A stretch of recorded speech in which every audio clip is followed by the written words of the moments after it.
Under the Installation tab on the Robot Teach pendant, we can find the Safety Configuration menu, which allows us to set up all of the different aspects of the robot safety system. Now, this whole robot safety system is certified by TÜV Nord according to ISO 13849-2008 to be performance level D, meaning that the whole system is very reliable. There are a number of resources available to assist you in configuring this system.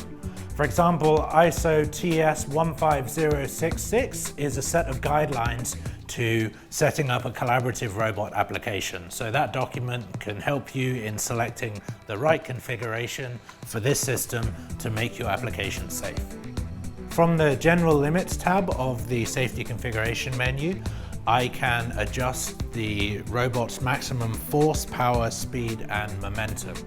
Either all four values together using this slider on the basic settings screen, or each value individually from the advanced settings screen. And I can use these to make sure that the robot is safe to work around in a collaborative workspace.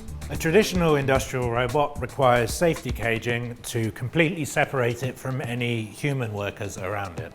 But with a lightweight collaborative robot, the robot can safely share its workspace with a human worker.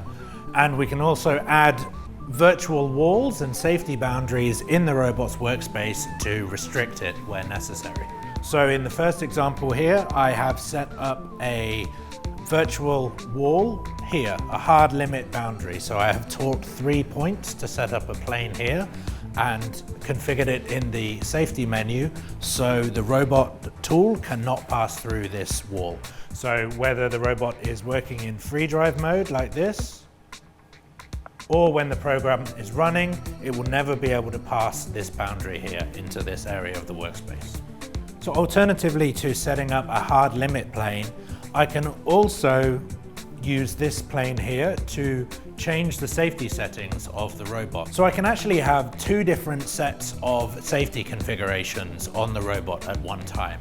One called normal mode, where maybe the robot runs at full speed with less strict force limits, and one called reduced mode, where the robot works at a slower pace and has more strict force limits. And this is the one that you would use in a collaborative workspace, so where you expect the robot and the human to be working together in that same space. So what I've actually done now is taken that plane here that I had previously used as a hard limit and configured it to trigger reduced mode. So I've just made a small program to demonstrate this. And what we can see now is when the robot comes to pick up an object in the normal zone, it runs at full speed. But then as soon as it crosses over this boundary here into the collaborative zone where the human will be working, it slows down. So it is safe for the robot to work alongside the human in that area. Alternatively, we can use an external safety device to trigger that switch from normal to reduced mode. And that's using the I/O channels in the control box that we're going to look at in the next part.